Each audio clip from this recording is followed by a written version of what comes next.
Tayo po magpagbukas sa ating mga Biblia. Dito po sa Book of 1 Timothy. Sa unang Timoteo, chapter 2, verse 4. Unang Timoteo, chapter 2, verse 4. Sige po, sabay-sabay po natin basahin. Sabi po dito sa Book of 1 Timothy chapter 2 verse 4, who will help all men to be saved and to come unto the knowledge of the truth. Tayo po yung manalangin. Purihin ko, Diyos, sa may ngalan mo dakilain ko kahit. Amang banal, maraming salamat muli, Panginoon, sa binigay mo pong pagkakataon sa amin upang muli kami po'y makinig na yung salita. At dalangin ko po, Panginoon, iyon nawang patuloy na basbasan yung salita. Bigyan mo po ito ng kapangyarihan na siya pong magbukas sa mga puso't isipan po namin, Panginoon. Bigyan mo po ito ng kapangyarihan na siya pong magliwanag sa aming mga puso't isipan na makita po namin, Panginoon, yung naisip mo sa aming pagbuhay. At dalangin ko po, Panginoon, na ikaw nawang siyang magturo sa aming kalagitnaan. Dahil na-acknowledge po namin, Panginoon, na ikaw yung dakilang guro at ikaw yung higit na kailangan po namin ugat sa aming kalagitnaan. Dalangin ko maging lang yung gagamitin ugat, itago mo sa iyong likuran upang ikaw siya patuloy na may itaas ang mapapurihan at nawa lahat ugat ng nakikinig ngayon. Ituon mo po ang mga puso't isipan sa iyo lamang ugat upang sa ganon matanggap po namin ang iyong biyaya sa pamamagitan ng iyong salita. Maraming salamat, Panginoon. At tunay nga po na itinataas at ipinagkakatiwala po namin sa inyo lahat. Ito po aming sabat na langin sa pangalan ni Jesus.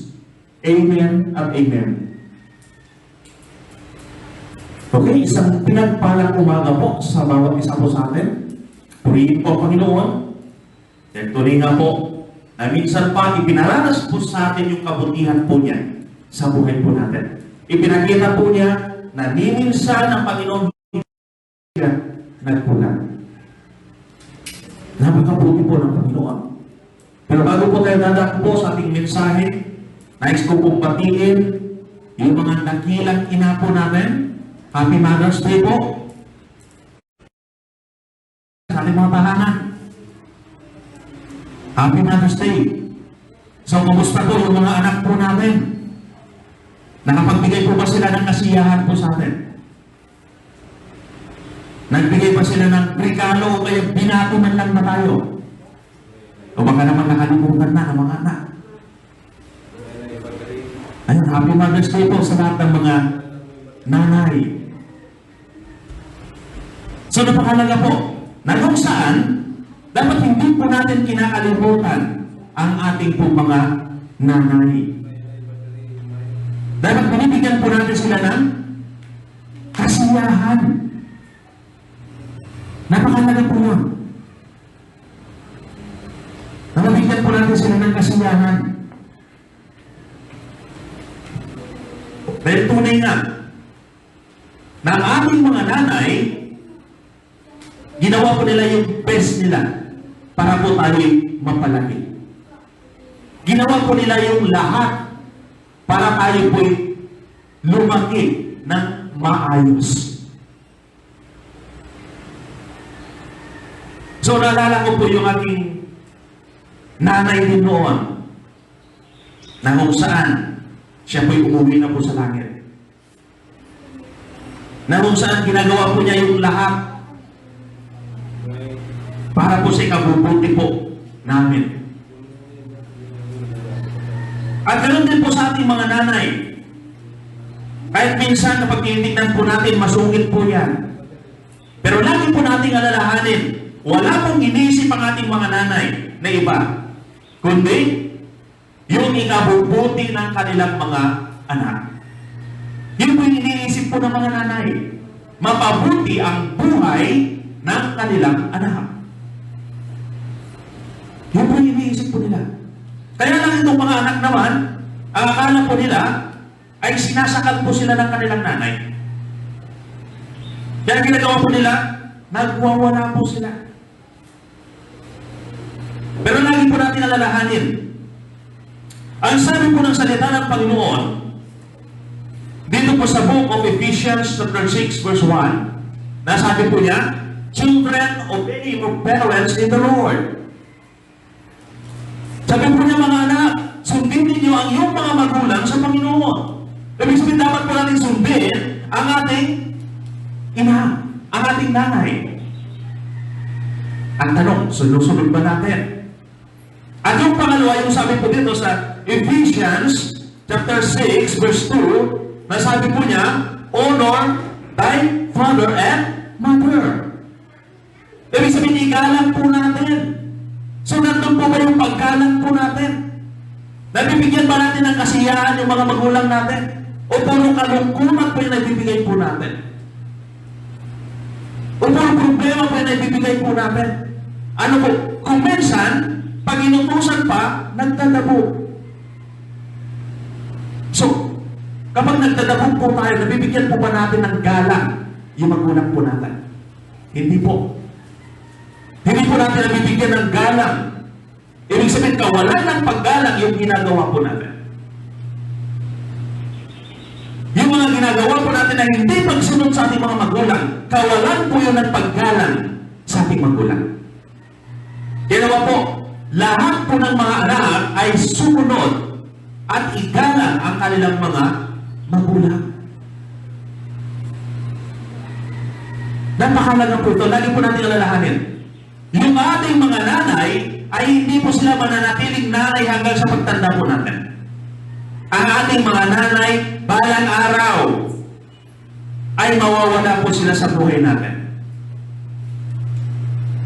At kung ikaw ay matigas ang iyong ulo, hindi ka sumusunod sa magulang mo, nagpapasaway ka noon, pinapaiyak po yung magulang mo, pagdating ng panahon, kapag ang iyong nanay ay namatay na, nasa loob na siya ng kabaong, sa oras na yon,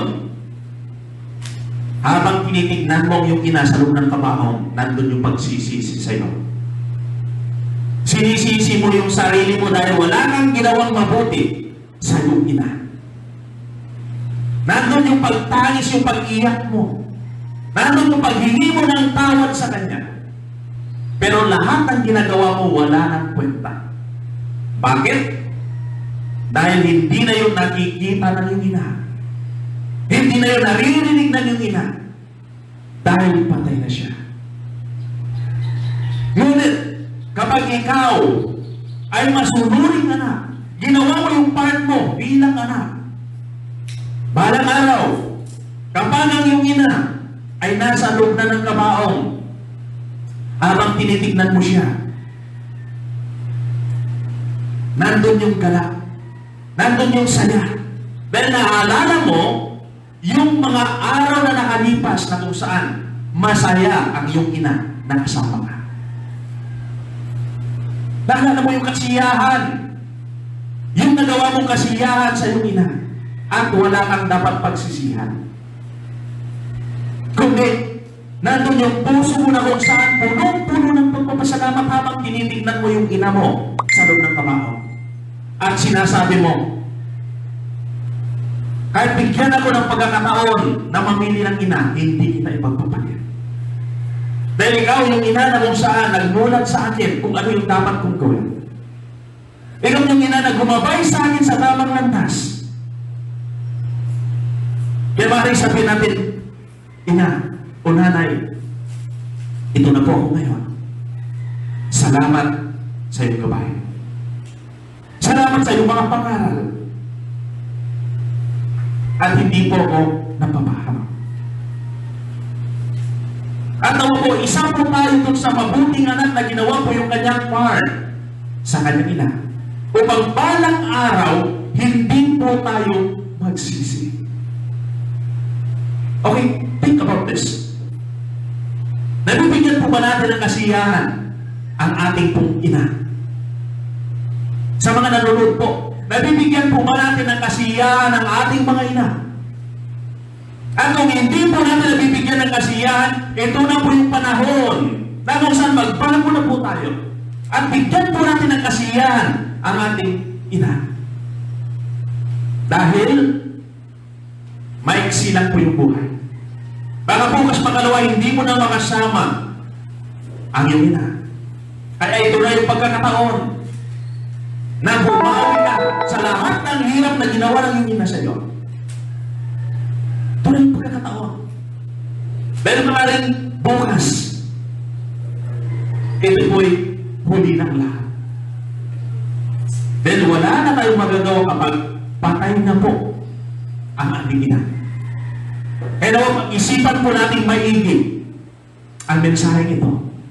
Para balang araw, hindi po tayo magsisi pagkos nandun po yung kagalakan sa atin. Dahil nagawa po natin yung part po natin doon sa ating mahal na ina. Pero hindi po yan yung message po natin ngayong umaga. Ang message po natin ngayong umaga, sabi po dito, the Lord's desires.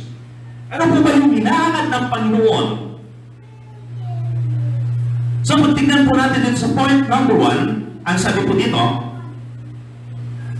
the Lord's desire is to save us. Hinahanap po niya na maligtas po tayo. Kaya sabi po niya doon sa John 16, sapagkat kayo na lamang pag-ibig ng Diyos sa sanlibutan, kaya binigay niya kanyang bugtong na upang ang sino man sumampalataya ay hindi mapahamak, kundi magkaroon ng buhay na walang hanggan. Mahal na mahal po tayo ng Diyos. Ang ayaw po ng Diyos na mapahamak po tayo. Pero meron pong, there are two essential questions here. The first question is, what God sent to save the humanity? Ano po ba yung ipinadala po ng Diyos para iligtas ang sangkatauhan? At yung sabi nga po iba, na kapag may religion ka na, ligtas ka na raw.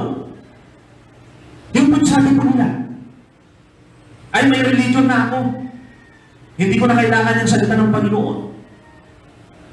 Kasi ligtas na raw sila sa pamamagitan ng religion nila.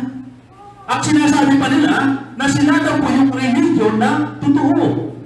Pero pag tingnan po natin yung Biblia, ang sabi po ng Ecclesiastes chapter 2 verse 13, kapag totoo ka, dapat nandun yung takot at pagsunod sa inuutos ng ating Panginoon. Pero kapag wala po yung takot at pagsunod sa inuutos ng Panginoon, ibig sabihin hindi totoo ang yung sinasabi. Ang sinasabi pa po, sumanib ka sa aming religion, maliligtas ka. Mga kapatid, huwag po tayong palinlang. Don't be sick. Get your Bible and read it. Magbasa po tayo ng Biblia upang sa ganun hindi po tayo malinlang ng sino mang mga ngaral. Napakalaga po na magkaroon po tayo ng kaalaman sa salita ng ating Panginoon. Ganun din po yung iba sinasabi po nila, gumawa ng mabuti, ikaw ay maliligtas. Pero ano po yung sinasabi ng salita ng Panginoon doon sa book of Ephesians chapter 2 verses 8 and 9? Na ang sabi po niya, sa biyaya ng Diyos kayo naligtas sa pamamagitan ng iyong pananampalataya at hindi sa inyong mga gawa upang walang sino mang magmalaki sa harapan ng Panginoon. So, ibig sabihin, hindi po sa pamamagitan ng mga gawa po natin tayo naligtas, kundi sa pamamagitan ng pananampalataya sa Panginoong Hesus. At meron din po nagsasabi na sabi po nila, magpabautismo ka lang, ligtas ka lang. Ang ganda po nun, napakadali lang. Naligo ka lang, ligtas na. Pero pansinin po natin, nung si Jesus ay pinako po sa krus ng Kalbaryo, meron po siyang dalawang kasama. Isa po sa kanan at isa po sa kaliwa. At yung nasa kanan ni Jesus, ang sabi po sa kanya, Jesus, alalahanin mo ako kapag nandun ka na sa iyong kaharian. Pero ano po yung isinagot ng Panginoong Jesus? Ang sinabi po ng Panginoong Jesus sa kanya, ngayon din, isasama kita sa paraiso. Hindi po sinabi ng Panginoon Yesus, bumaba ka muna dyan, magpabautismo ka, at isasama kita. Kundi on the spot, nung sumampalataya po yung tao yon, nandun na po yung kaligtasan. Kaya sinabi po na Jesus, ngayon din, isasama kita sa paraiso. On the spot po, nung sumampalataya po, yung tao yun. Lagi po natin alalahanin, ang bautismo, kasama lang po yan sa pagsunod sa utos ng Panginoon. Pero wala pong kinalaman ito sa ating kaligtasan. Ngayon yung pangalawang tanong po dito, whom God sent to save the humanity? Sino po ba yung pinadala po ng Diyos para iligtas ang sangkatauhan? Yun po yung sinasabi po ng John 3:16, na kung saan ang Diyos Ama, ipinadala po niya kanyang bugtong na anak upang ang sino mang sumampalataya, sabi po, ay hindi mapahamak, kundi magkaroon ng buhay na walang hanggan. Sino po yung pinadala? Hindi po religion, kundi ang sabi po dito, yung bugtong na anak ng Diyos. And that is Jesus. Yan po ang ating Panginoong Jesus. Ang minsan hindi rin po natin maulawangan yung papel nito. So, paano nagkaroon po ng anak ng Diyos? So, tingnan po natin yung pinagmulan. Dito po sa book of John, chapter 1, verse 1, na ang sabi po niya dito, in the beginning was the Word, and the Word was with God. And the Word was God itself. Yung salita ay Diyos mismo po siya. At sa John chapter 1, verse 14, na ang sabi po niya, ang salita ay nagkatawang tao. Yun na po yung sinasabi po ng Matthew chapter 1 verse 20.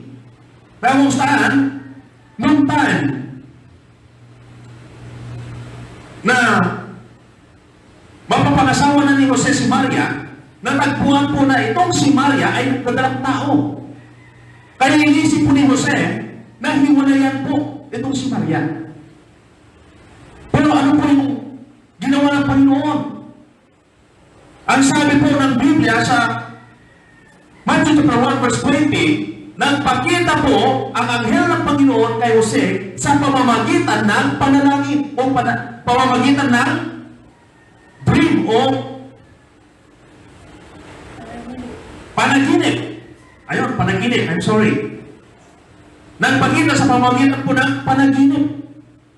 Ang sabi po niya kay Jose, huwag kang matakot na kunin itong Maria o kunin si Maria bilang asawa mo, sapagkat ang kanyang pinadala ay mula sa Espiritu.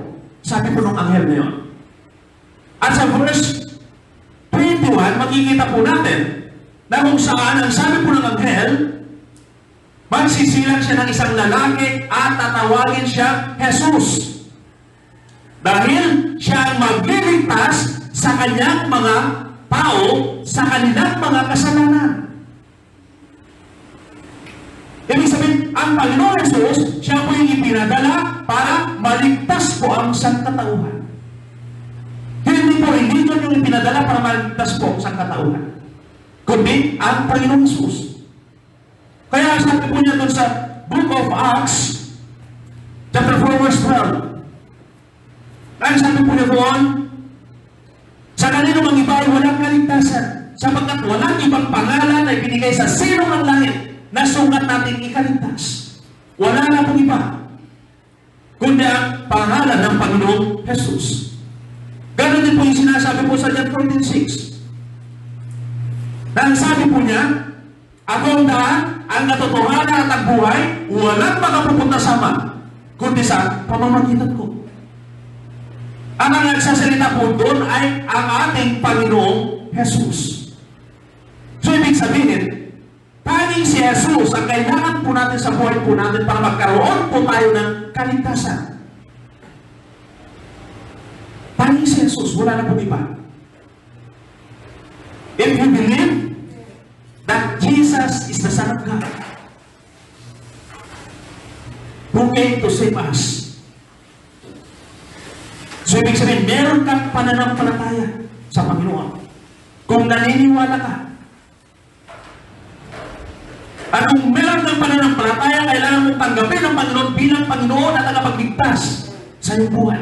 Kailangan mong isugo ang buhay mo sa Kanya. Magtiwala ka sa Kanya at sumunod. At kapag tunay na yun ang isinuko yung buhay mo sa Kanya, tinanggap mo siya bilang Panginoon at tagapagligtas mo. Ang sabi po ng Biblia, your name is written in the book of life. Nagkasulat na po yung pangalan po natin sa aklat ng buhay. Nagkasulat na po po. Magiging po natin yan sa Revelation 3:5. At kung tunay na tinanggap mo na si Kristo bilang Panginoon at tagapagligtas mo, meron kang tinanggap doon na 5 kasiguraduhan. Ano po yun? Yung una po dito, yung tinatawag po na assurance of salvation. Na anytime, na muna ng Panginoon yung buhay po natin, nakakatiyak po tayo, na doon po tayo mapupunta sa piling ng ating Ama na sa langit.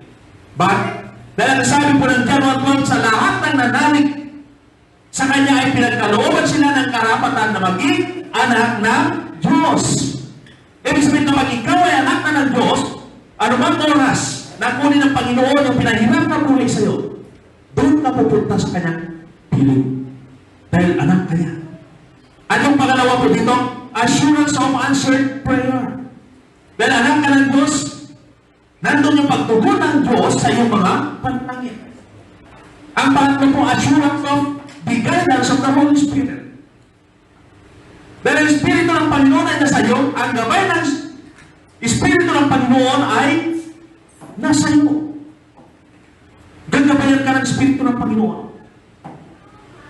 At yung pagkapat po dito, yung assurance of forgiveness. Meron saan, gaano man tayong karugi sa harapan ng Panginoon, gaano man karami po yung kasalanan na nagawa po natin, kapag tayo po humingi ng tawad sa Panginoon, patawarin po tayo ng Panginoon. Dahil yun po yung sabi po niya dito sa 1 John 1:9. Nasabi po niya, tapat ang Panginoon para patawarin po tayo, para linisin po tayo mula sa ating mga kasalanan. Nandun po yung pagpapatawad ng Panginoon. Pero lagi po natin alalahanin, dahil ang paghingi po ng tawad sa Panginoon ay pagtalikod sa kasalanan na ating ginawa o nagawa. Dapat talikuran na po natin. Hindi po paulit-ulit. Dahil kapag paulit-ulit po tayo sa paggawa ng kasalanan, yun po yung sinasabi po ng 1 John chapter 3 verse 8. Na sabi po niya, ang nagpapatuloy sa pagkakasala ay kampo na Diablo. Ibig sabihin, hindi ka sa Panginoon. Kapag patuloy ka na nagkakasala. At yung panglima po dito, nakasiguraduhan, ang sabi po niya, assurance of victory. Sigurado po yung katagumpayan mo kapag tunay na si Kristo ay nasa puso mo. Nandun yung katagumpayan. At makikita po natin sa 1 John chapter 5 verse 4. Na ang sabi po doon, whoever is born of God shall overcome the world. Mapagtatagumpayan po niya ang mundo kapag siya po'y ipinanganak ng Diyos. At pagtatagumpay po siya sa pamamagitan ng kanyang pananampalataya sa ating Panginoon. Hindi po siya magtatagumpay dahil malakas po siya. Hindi po siya magtatagumpay dahil matalino po siya. Kundi magtatagumpay po siya dahil sa tulong ng ating Panginoon. Ang katagumpayan po natin ay nasa kamay ng ating Panginoon. So pag tinignan po natin, salvation comes from the Lord. Ang pagliligtas po ay galing po sa Panginoon. At ito po ay biyaya po niya sa pamamagitan ng ating pananampalataya. Biyaya po ito ng ating Panginoon. At lagi po natin alalahanin, mahal na mahal po tayo ng ating Panginoon. Kaya patuloy po siya gumagawa ng kaparaanan upang tayo po ay maligtas. Gumagawa po ng kaparaanan ng Panginoon. Upang sa ganun, hindi po tayo mapahamak. Maliban lang kung tayo na po ay naghahanap ng ating kapahamakan. Kaya naman po, makinig po tayo sa salita po ng Panginoon. magtiwala po tayo o sumampalataya po tayo na tanging si Jesus ang siyang makapagliligtas po sa atin. Hindi po religion ang ipinadala para maligtas ang sangkatauhan, mga kapatid. Nawa mabuksan ang ating mga puso ng isipan na makita po natin na tanging si Jesus ang kailangan po natin upang tayo po ay makarating sa kaharian po ng Diyos. At dito po sa point number 2, the Lord's desire to be with us. Hinahangan din po ng Diyos na makasama po tayo. Hinahangan po niyo. Kaya makikita po natin sa 1 Corinthians 3:16, yung sabi po doon patungkol sa indwelling of the Holy Spirit. Yung pananahan po ng banal na Espiritu sa ating puso. At sino po yung pinananahanan yung mga anak po ng Diyos? Pero hindi po kaila sa atin, mga kapatid, na meron po dalawang uri ng tao.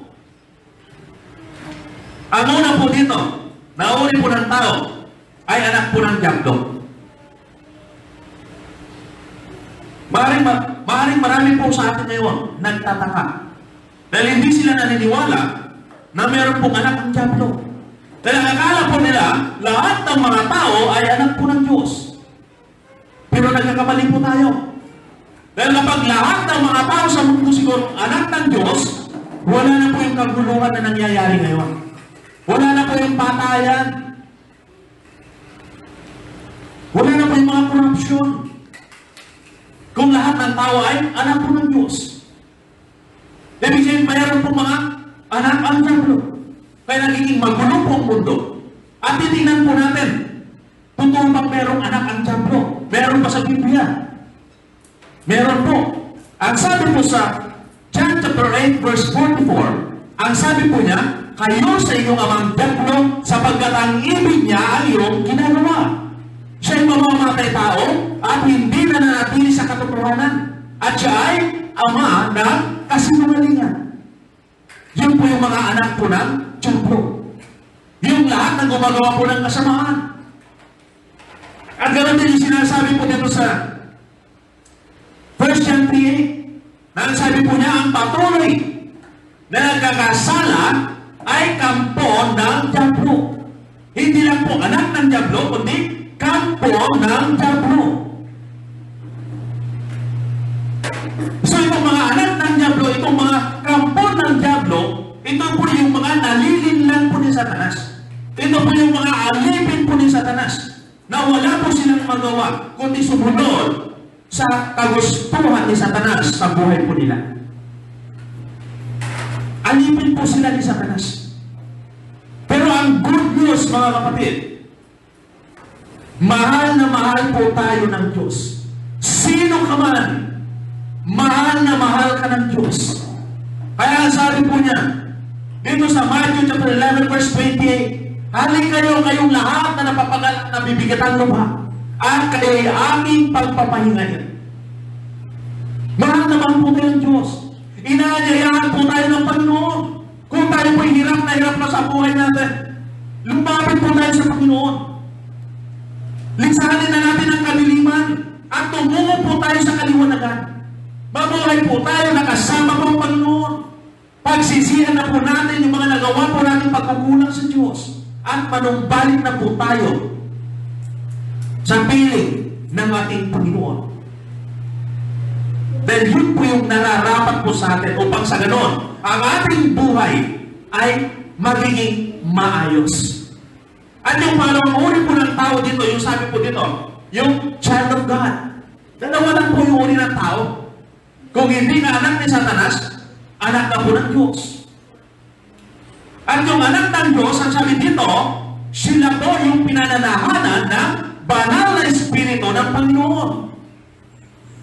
At kapag nananahan po sa atin yung banal na Espiritu ng Panginoon, ang sabi po ng Hebrew, chapter 13, verse 5, sabi po niya, hindi kita iiwan ni pabayaan man.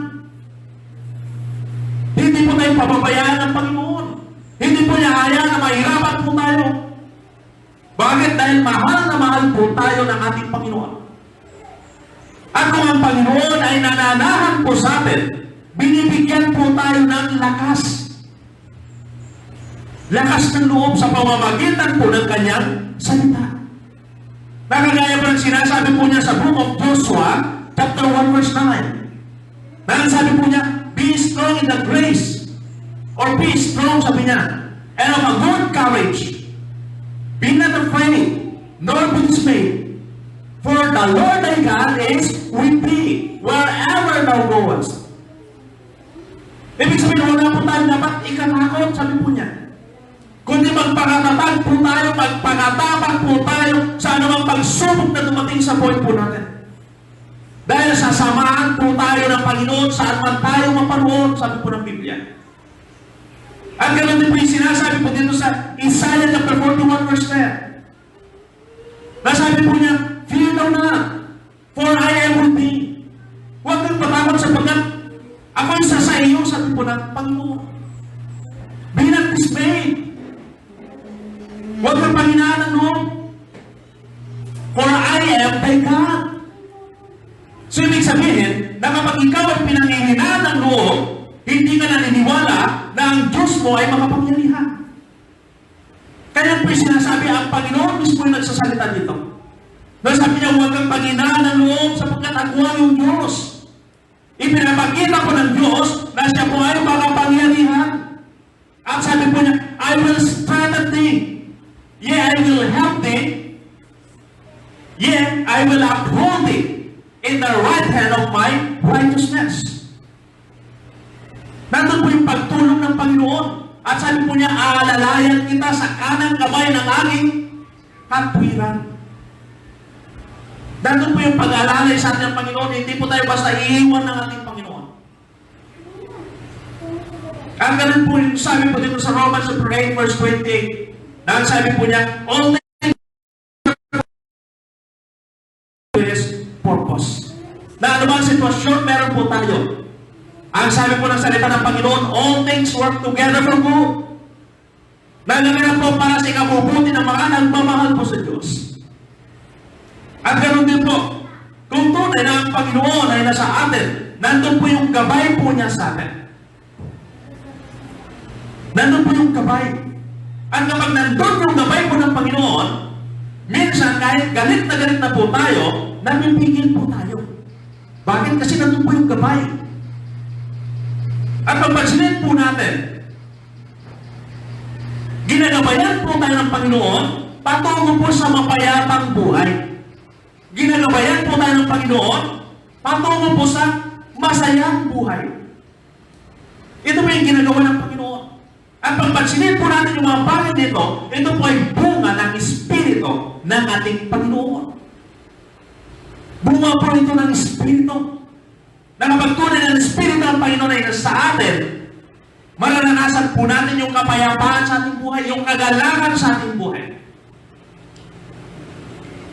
Kasi ang Diyos ay nasa atin po. At kapag ang Diyos ay kasama po natin, we are safe. Ligtas po tayo saan man tayo mapunta. Na hindi ka dapat natatakot. Saan ka man pumunta, hindi ka dapat matakot. Dahil kapag kasama mo ang Panginoon, laging ligtas ka. Lagi po tayong ligtas kapag kasama po natin ang Panginoon. Ang sabi pa mo dito, those who live with God, dapat mamuhay po sila ng may katwiran. Dapat sumunod po sila sa Diyos. Dapat makita po sa kanila yung kasakdanan o yung perfect na pamumuhay. At kapag nakita po sa kanila yung bagay na yun, they will experience God's kingdom even here on earth. Mararanasan po nila yung karya ng Diyos maging dito sa lupa. Paano po yun? Dahil papansinin po natin, pag sinabi po natin kaharian ng Diyos, ano po ba yung meron doon? Ang sabi po ng Biblia, nandun po yung kapayapaan. Nandun po yung kagalakan. Wala na po yung pagluha. Wala na po yung sakit na nararamdaman po natin, yung mga kirot na nararamdaman natin. Yun po yung kaharian po ng Diyos. Pero kapag tayo po yung tapat na lingkod po ng Diyos, nananahan ng Diyos po sa atin, maging sa atin man ay mararanasan po natin dito ngayon sa lupa. Bakit?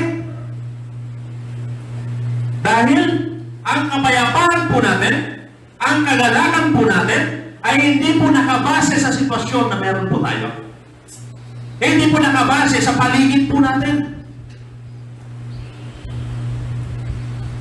Hindi po nakabase doon. Dahil ang sitwasyon, meron ka, kahit ang makalaking problema sa loob ng pamilya mo, kapag ang Diyos ay kasama mo, ang kapayapaan at kagalakan ay nasa iyo. Hindi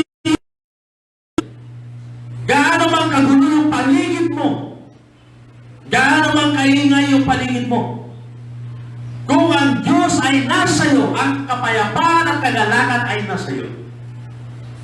Hindi nakasalalay sa paligid mo yung kagalakan at kapayapaan mo. Bakit?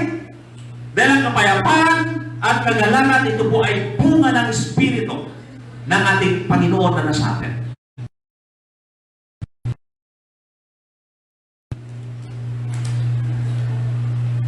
So if God is with us, changes will come to our lives. Darating po ang pagbabago sa buhay po natin kung tunay na ang Panginoon ay kasama po natin. Bakit? Dahil sabi po ng 2 Corinthians 5:17, ang sino ay isa ng bagong nilalang. Ang lumang pagkatay bago na. Ang pagbabago. Dahil po yung pagbabago kapag tunay na ikaw ay nasa Panginoon. At ganoon din, kapag tunay na nasa Panginoon ka,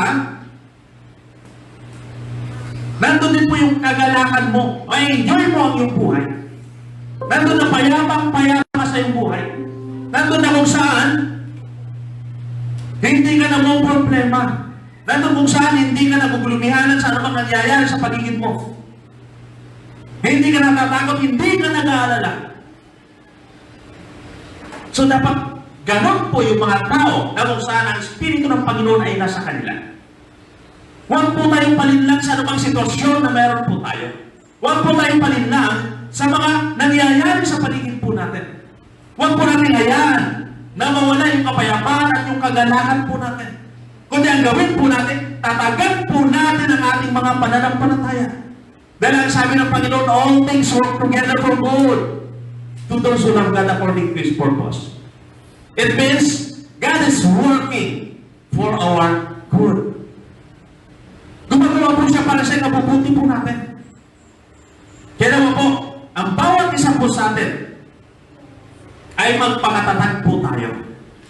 Upang sa ganon, hindi po tayo malinlang at malayo sa paglilingkod sa ating Panginoon. At ito po sa point na the Lord desire is to bless us. Ito po yung hinahangat po ng Diyos na magpalain po ang kanyang mga nilalang. Yun po yung sabi po niya sa Book of John chapter 10 verse 10. Nasabi po niya, naparito ako para magbigay ng buhay na ganap at kasiyasiya. Masayang buhay po, masaganang buhay, yung nais ng Panginoon na ibigay sa bawat isang po sa atin. Pero sino po yung bibigyan ng Panginoon? Ang bibigyan po ng Panginoon, yung mga tunay na lingkod po niya. Yung mga tao na sumasampalataya po sa Kanya. Yung mga tao na nagtitiwala po sa Kanya. Yung mga tao na kung saan sumusunod po sa Kanya. Sila po, yung pagpapalain po ng Panginoon. Dahil sabi po ng Deuteronomy, chapter 28, verse 2 and 3. Dahil sabi po niya, lahat ng pagpapalang ito ay sa iyo kung susunod ka sa aking ipinag-uutos sa Panginoon. Pagpapalain kita sa loob at labas ng iyong bayan. Saan ka man maparoon, kapag ikaw ay sumusunod sa Panginoon, ang pagpapala po ng Diyos ay sumusunod sa iyo. Hindi na ikaw yung sunod na sunod sa pagpapala. Sumusunod yan sa iyo kapag ikaw ay nasa Panginoon. sumusunod po yung pagpapala. At sino pa po yung pagpapalain po natin Panginoon? Yung mga tapat na lingkod po niya, na kung saan inuuna po siya sa kanilang mabuhay. Dahil yun po yung sabi po ng Matthew chapter 6 verse 33. Dahil sabi po niya, seek ye first the kingdom of God and His righteousness, and all these things shall be added unto you. Unahin lang po natin ang Panginoon at sabi po niya, lahat ng bagay nito ay ipagkakaloob sa inyo. Ibig sabihin, pagpapalain po tayo kapag inuna po natin ang ating Panginoon. So isipin po natin, lahat ng mga naiisip po natin pagpapala ay maaaring ibigay po yun ng Panginoon sa atin kapag tayo po'y sumunod sa kanyang ipinag-uutos. Na unahin po natin siya. At kapag tayo po'y Panginoon, tiyak, tatanggap po tayo ng pagpapala sa ating Panginoon. Tiyak po yun. Dahil tunay nga, ang Panginoon po natin ay tapat po sa kanyang mga salita. Na kung ano po yung sinabi po niya, ginagawa po niya yun. Ang kailangan lang po natin gawin ay panghawakan po natin. I-apply po natin sa buhay po natin. Nang maranasan po natin ang kapangyarihan ng Diyos sa ating buhay. Lagi po natin nalalahanin maging yung sabi po dito sa book of Jeremiah, chapter 29, verse 11. Na kung saan ito po ay pangako po ng Diyos. Na ang sabi po niya, for I know the plan I have for you. Plan to prosper you and not to harm you, but to give you hope and a future. Napakaganda po. Plan to prosper you. Ang plano po ng Diyos ay para pasaganahin ang ating buhay. Hindi po para pahirapan tayo, sabi na dito. Kundi para bigyan po tayo ng pag-asa at kinabukasan. Magandang bukas po yung maranasan ng bawat isa po sa atin. Kaya na minsan, kini-question po natin yung Bible. Tinatanong po natin bakit. Ang sabi ng Biblia, ang Diyos ay mapagmahal, ang Diyos ay mahabagin, pero bakit ako'y naghihirap ngayon? Minsan, tinatanong po natin yun. Kini-question po natin, bakit ako naghihirap? At kapag ikaw, nagkaroon ka ng katanungan ganyan, kapag meron ng problema at tinanong mo, bakit ako naghihirap? Ibig sabihin, nalinlang ka na ni Satanas. Nahawakan ka na sa liig ni Satanas. Nabigyan ka na ng unbelief. At ang unbelief na tinatawag ay kawalan ng pananampalataya sa ating Panginoon. At dahil wala ng pananampalataya sa Panginoon, don't expect that God will answer your prayer. Don't expect. Dahil diyan hindi sasagutin ng Panginoon yung panalangin mo. Tapos sasabihin mo, ako ba ay lingkod ng Diyos? Saliksingin po natin yung sarili po natin. Kilala po natin yung sarili po natin. Saliksingin po natin. Tunay ba akong lingkod ng Diyos? At kung ikaw ay tunay na lingkod ng Diyos, meron bang pagsamba sa'yo? Kung wala, hindi na lingkod ng Diyos. Kapag tunay ka na lingkod ng Diyos, nakikinig ka ba ng salita ng Diyos? Kung hindi ka nakikinig, hindi ka tunay na lingkod ng Diyos. Kung ikaw ay tunay na lingkod ng Diyos, nagpabasa ka ba ng salita ng Diyos? Kung hindi ka nagpabasa, hindi ka tunay na lingkod ng Diyos. Kung ikaw ay tunay na lingkod ng Diyos, dapat nananalangin ka sa Diyos. At kung hindi ka nananalangin, ibig sabihin, hindi ka tunay na lingkod ng Diyos. At kung ikaw ay tunay na lingkod ng Diyos, sunod ka sa Diyos. Kung ano yung sinasabi sa kanyang salita, sinusunod mo yun. At kung ikaw ay hindi mo sinusunod, ibig sabihin, hindi ka tunay na lingkod ng Diyos. Yun ang katotohanan. Kaya nga po, ang sabi po ng Panginoong Yesus, makikilala po tayo sa pamamagitan ng ating bunga. Makikilala po tayo sa pamamagitan ng ating mga ginagawa. At kapag wala po tayong ginagawa para sa ating Panginoon, ibig sabihin, hindi po tayo lingkod ng Diyos. Dahil mga tao po, na walang ginagawa para sa Panginoon.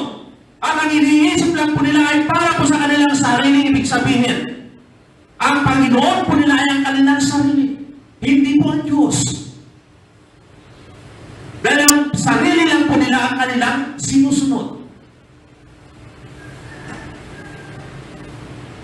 So kapag ganun po tayo, huwag po natin asahan na magpalain po tayo ng Panginoon.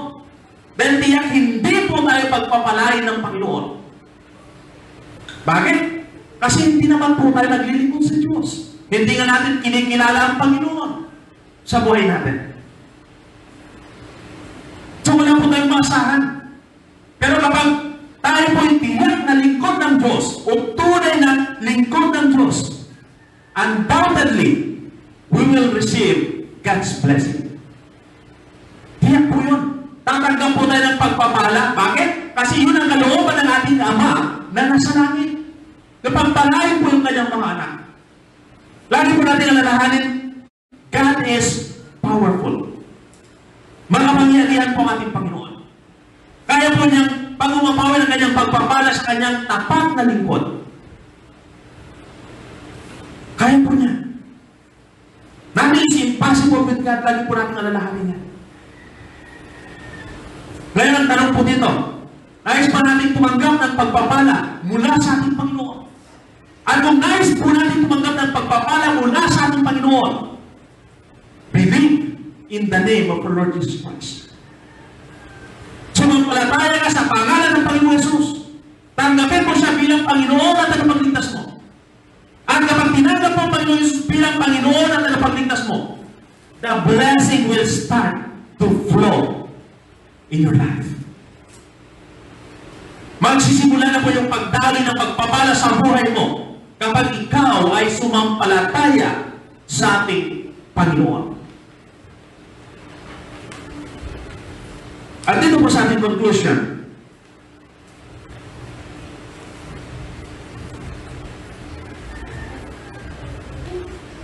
God wants us to have abundant life. Nais po ng Diyos na magkaroon po tayo ng masaganang buhay. Kasi yun po yung dahilan kung bakit po siya naparito sa mundo. Yun po yung dahilan. Pero pansinin po natin, sino po yung bibigyan po ng Panginoon? Yung mga ligtas na. At pag titignan po natin yung kaligtasan na tinutukoy po dito, hindi lang po ito sa spiritual, kundi maging sa physical na katawan po natin, nararanasan din po natin yung pagliligtas ng Panginoon araw-araw sa buhay po natin. Bakit? Dahil ang ating Diyos, hindi lang Diyos sa langit, na kapangyarihan niya sa langit lang, kundi ang ating Diyos ay Diyos po ng lahat. Kontrolado po niyang lahat ng bagay. Maging dito sa lupa, ay Diyos pa rin po siya. Kontrolado po niyang lahat ng bagay. Yun po ang ating Panginoon. Ano po yung nais ng ating Panginoon? Ang nais po ng Panginoon ay mamuhay po tayo ayon po sa original na plano po niya. Ano po ba yung original na plano ng Diyos? Sabi po dito, to live a peaceful and safe. Para mamuhay po tayo na mapayapa at ligtas. Ito po yung original na plano po ng Panginoon. Ito po yung original na plano. At yung pangalawa po dito, sabi po, sino po yung bibigyan po ng masaganang buhay? Yung mga namumuhay na kasama ang ating Panginoon. At kapag kasama ang Panginoon, nais po ng Panginoon na i-restore yung image na nawala po sa atin. Kasi ang sabi po ng Genesis 1 verse 27, tayo po linikha ng Diyos ayon po sa kanyang larawan. At yung larawan yun ay nawala po yun nung ang tao ay nagkasala. Nawala po yun, dinakaw po yun ni Satanas. At yun ang nais ibalik sa atin ngayon ng ating Panginoon. Yung ating larawan. Ano po yung larawan na yun? Yung larawan na yun na tinutukoy ay patungkol po sa righteousness and holiness na ibinigay po ng Panginoon sa atin. At yun po, yung may standard ng Panginoon para po sa ating pamumuhay. Dapat mamuhay po tayo na may katwiran at may kabanalan. At lagi po natin alalahanin, hindi po natin kayang gawin ito pag wala ang Panginoon sa buhay po natin. Magagawa lang po natin ito kapag kasama po natin ang Panginoon. At sino po yung bibigyan po ng masaganang buhay? Sa pangatlo, sabi po dito, to those who blessed by God. Yung mga pinagpala po ng Diyos. At sino po yung mga pinagpapala po ng Diyos? Yung kanyang mga lingkod. Yung mga sumusunod po ayon sa kanyang mga pinag-uutos. Yun po yung mga pinagpapala po ng Diyos. At kapag pinagpala po sila, nangyari na po yung sinasabi po na kung saan magbigay po sila ng papuri sa ating Panginoon. Kasi alam niyo po ba na bibihira lang po yung nagbibigay ng papuri sa Panginoon kung wala naman siyang pagpapala. Pero kapag pinagpala po yan ng Panginoon, halos oras-oras nagpapasalamat din sa Panginoon. Nagpupuri po sa Panginoon. Bakit? Kasi pinagpala po siya. At ganoon po yung mga anak ng Diyos. Dahil pinagpapala po tayo, dapat nandun po yung oras-oras na pagpupuri po natin, pasasalamat po natin sa ating Panginoon. Nandun po dapat.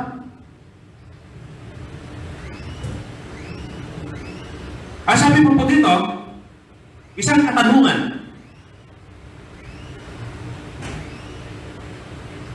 Do you want to live abundantly? Gusto mo natin mabuhay ng may kasaganaan? Isang tanong po ito. Kung nais pa natin mamuhay ng may kasaganaan sa buhay, na hindi na kailangan mangutang, na kung saan kapag sinisigil natin, nataguan na yung maniningil kasi walang pambayad. Gusto po ba natin maranasan na kung saan wala po tayong kinatatakutan kasi meron po tayong pinagpapala po tayo ng Panginoon? Ang susi po dito, sumampalataya po tayo sa ating Panginoon. Ito po yung susi. Sumampalataya po tayo sa ating Panginoon. Upang sa maranasan po natin yung bagay nito. When we believe in God, that He can save us. When we believe in God, that He can live with us. And when we believe that God can bless us, ibig sabihin, we acknowledge that we are nothing without God. Ina-acknowledge natin na wala tayong magagawa sa sarili natin kung wala po ang Panginoon. Ibig sabihin, ina-acknowledge po natin na kailangan po natin ang Diyos sa buhay po natin. Kailangan po natin ang Diyos. Dahil ang sabi po ng Biblia, apart from God, we are nothing. Wala po tayong magagawa. Na kapag malayo ka sa Panginoon, ang buhay mo ay magiging miserable. Kaya kailangan po natin ang Panginoon sa buhay po natin. And if we have faith, blessing will overflow in our lives. Ang susi po ng pagpapala ay pananampalataya sa ating Panginoon. Yun po yung susi po. Na kapag tayo may sumampalataya sa Panginoon, yung pagpapala ay dadaloy po sa ating buhay. Huwag po tayong palinlang sa anumang sitwasyon, meron po tayo. Magpakatatag po tayo. Anumang karamdaman, meron po tayo, huwag po tayong palinlang. Maaaring pinapatatag po tayo ng Panginoon. Maaaring sinusubukan ng Panginoon yung pananampalataya po natin kung tunay nga ba na tayo po yung sumasampalataya sa Kanya. Patuloy pa rin po tayo, magpursige po tayo sa ating pananalangin. Yung sabi ko nga po, naging na door for man. Manalangin po tayo ng manalangin. Upang sa ganon, kapag nabagbag po natin yung damdamin ng Panginoon, yun po yung time na kung saan pagpupuksan po tayo ng Panginoon. Yun na po yung time na kung saan sasagot po sa ating mga panalangin ng Panginoon. Yun na po yung time na kung saan ibibigay na po ng Panginoon yung ating hinihingi sa Kanya. Kaya huwag po tayong magsawa na manalangin. Ang kailangan lang natin gawin, tatagan po natin ang ating pananampalataya. Lagi po natin alalahanin, mahal na mahal po tayo ng Diyos. Sabi po, dito sa Hebrews chapter 13 verse 5, sabi po niya, hindi kita iiwan ni pabayaan man. Hindi po nagkukulang ang Panginoon sa buhay po natin. Ngayon po ang tanong po sa ating pagwawakas, nais ba natin maranasan ang kapangyarihan ng Diyos sa ating buhay? At kung nais po natin maranasan ang kapangyarihan po ng Diyos sa ating buhay, tayo po'y tumayo. Tumayo po tayo. Dahil ang sabi po ng Matthew chapter 11 verse 28, sabi ng Panginoon Jesus, "Halika kayo, kayong lahat na napapagal at nabibigyan ng lupa, at kayo ay aming pagpapahinain." Lumapit po tayo sa Panginoon. God is calling us right now. Entrust our life sa Panginoon. Dahil lagi natin alalahanin ang ating buhay na nasa kamay ng ating Panginoon. At ang iniisip ng Panginoon ay para po sa ikabubuti ng bawat isa po sa atin. Inanayahan ko po kayo sa isang panalangin. Sumunod po kayo. Ito po yung panalangin pagtanggap. At ito po yung hindi biro-biro. Dahil dito po nakasalalay yung buhay po natin ngayon. At buhay pagkatapos ng buhay na meron po tayo. Kaya sumunod po kayo sa isang maiksing panalangin. Tayo po yung manalangin.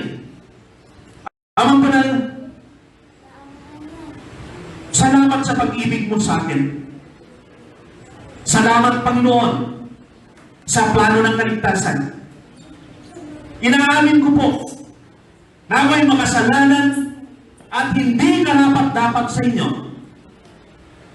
Ngunit ngayon, Panginoon, ako po'y nagsisisi at humihingi ng kapatawaran sa inyo.